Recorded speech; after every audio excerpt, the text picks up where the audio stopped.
To serve Joe Musso, Bryant McFadden, here with another wild week. 10 games in this early window, the most action-packed window you're going to see this entire season. And we begin with the Green Bay Packers, who for just the 22nd time, Mac, in the last 32 years, will be starting a quarterback not named Favre, Rodgers, or Love. Instead, Malik Willis trying to get his team to the win column. Lost that Week 1 game. One final heave-ho from a stagnant Indy offense, and that's going to be picked. Anthony Richardson struggled throughout in this one, but the Packers, again, answering the call, and this time in the absence of their starting quarterback in Jordan Love. Willis does what was asked. 12 of 14 for 122, a touchdown, but the workhorse, Josh Jacobs, 32 for 151. Those 32 carries, the most carries by a Packer since 2008 as the Pack win their 12th consecutive home opener.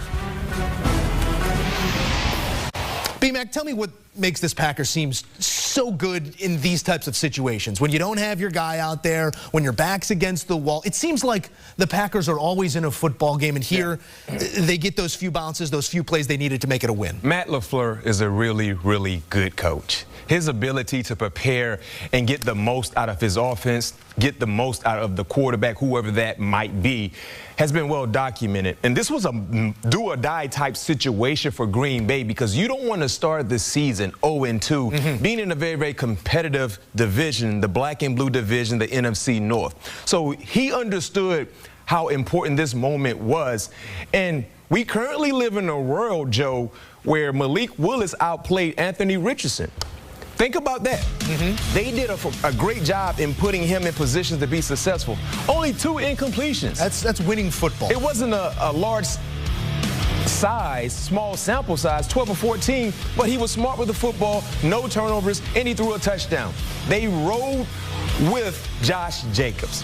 32 attempts, as you mentioned, 151. He actually left a touchdown out there because he fumbled going into the end zone, but he was the catalyst for their offensive success. And what they did defensively against Anthony Richardson, they allow running opportunities for Jonathan Taylor. And I'm still a bit surprised why we didn't see at least 20 touches for Jonathan Taylor because he had around 10 or 12 totes for over 100 yards. So he did a great job when he got the opportunities. But they wanted to make sure they kept everything in front of them when it came to the passing game by the Colts. And they kept Anthony Richardson in the pocket. And he didn't do a good job seeing the football field well. I'm sure I'll say it more than once on this day, but 0-2 gives you about an 11% chance to make the playoffs in historical context. That was what the Green Bay Packers avoided here and did it with their backup quarterback. It's a different issue, as you sort of mentioned here, for Indy and Anthony Richardson. They're only going to go as far as that quarterback takes them. He's going to have to shoulder a lot of the win share for that team.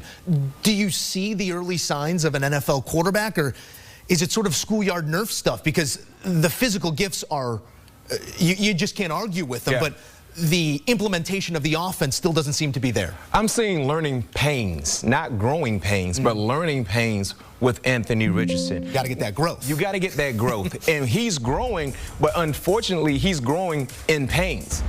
You have to understand something, Joe. As a professional quarterback in the NFL, if you protect the football, you're going to be in positions to win more than lose. You cannot throw interceptions, especially on the road. And what we're seeing from Anthony Richardson in 2 games of play, especially in today's matchup against the Packers, he wants to showcase his arm almost every throwing opportunity. We all know you got a strong arm. We all know you have the ability to throw a 60 or 70 yard at any given time. And we all know you have the strength to pinpoint the football in tight spaces. But you don't have to showcase that every opportunity you get, because then that puts you in difficult moments in a ball game where turnovers can surface, like today's matchup. It's safe to say in this matchup, when you talk about having a generic offensive game plan from Green Bay because they started Malik Willis, you're going to see a generic execution when it came to plays that recall.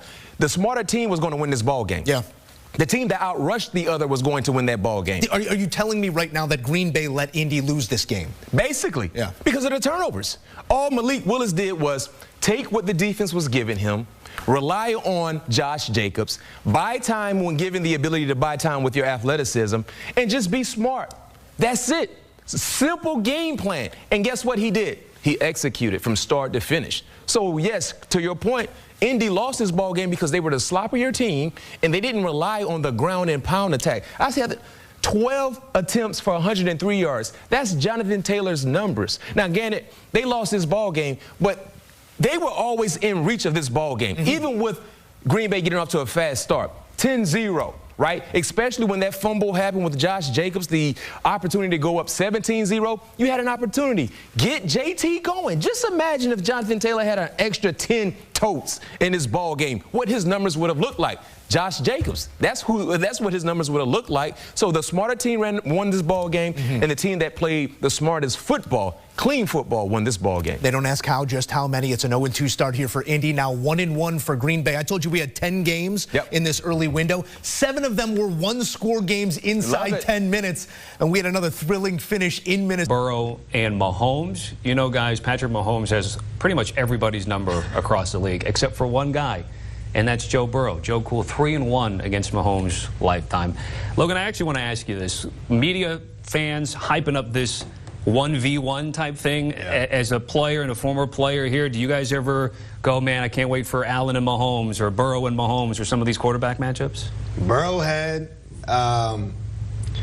I love it, man. I love what Joe Burrow does. I love what he brings, a confidence. Even he's a slow starter in the season, but I think there's a belief when you have that quarterback, when you have that alpha dog. I've had Tom Brady for years, obviously, so I can speak. But when you know you have that guy on your team, you kind of play a little more confident. You can play loose. You know that you don't have to be perfect against Mahomes because you got a guy that can go get one back to you. If Mahomes scores with 4 minutes left, you got a guy that can go execute a drive and win the game at the end. Played great against Mahomes a lot, and then he gets the ball last, and that happens. When Joe Burrow gets it last, though, he's able to do some great things with it. You see right here, a slow starter throughout his career, and that's their biggest problem, coming out a little too chill in the beginning of the season. But head-to-head, you see what he does against Mahomes. I got all the belief in Joe Burrow. See, he had Tom Brady. Now he's got another alpha dog. This guy he gets around. Okay, at least you said alpha dog and not goat or something. I was going to say. He's got a dog. He's got a dog. Look, the bottom line is Joe Burrow, you mentioned this. He has that swagger late in the season, the postseason. I don't know why he starts slowly. And some of it had to do with injuries and illness and everything else early in the season. But he isn't fazed by the Chiefs because he goes in there believing he can do it. There are a lot of guys that when you see the Chiefs, and you've been around this, you see the Chiefs, you go, oh my God, we're playing the Chiefs, and they kind of wilt in the moment.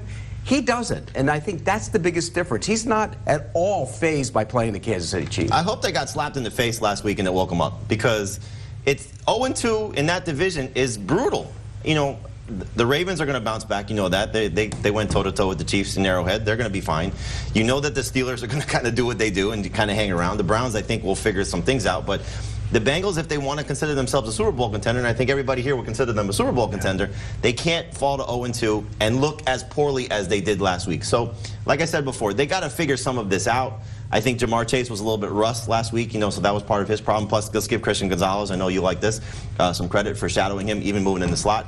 I like the fact that they're going to get the running backs more involved because they got to give Chase Brown a little bit more opportunities. He's explosive.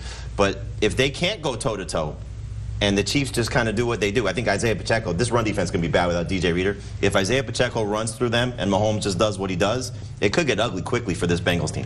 They got whipped on the lines last week. I mean, come on. Going into that game, the one knock on the Patriots was they weren't very good on the offensive line, and they pushed them around a little bit in the run game. And on the other side, they got after Joe Burrow a little bit. Joe Burrow doesn't look right. You know, we talk about the wrist. Yeah, he does not look right. There were some throws he made that were so. He missed a shot down the side where he could have taken a one-on-one. He missed another throw. He didn't take it. He just didn't look right. And I don't know why he didn't look right. Maybe the protection wasn't great, but he didn't look like Joe Burrow. It's never been great in his career. Our buddy Marty Jaramillo, he was on Fantasy Football Today, early August, late July, and he said this is going to linger. The wrist injury is going to linger for him. You know, so something just to be cautious about. And you see him, you know, I don't know if that's okay. I'm not playing well, you know, but hopefully he's going to be 100%. It'll be interesting to see. Joe Burrow was a top 6 quarterback drafted in fantasy, and right now a little bit of concern without his weapons at Arrowhead against Patrick Mahomes and that Chiefs defense. Let's get to Pittsburgh at Denver, another game that we have on CBS. And Pete, when we saw last week, there was the news whether Russell Wilson would start. Would he be healthy enough to go? In came Justin Fields, and they won the game against Atlanta.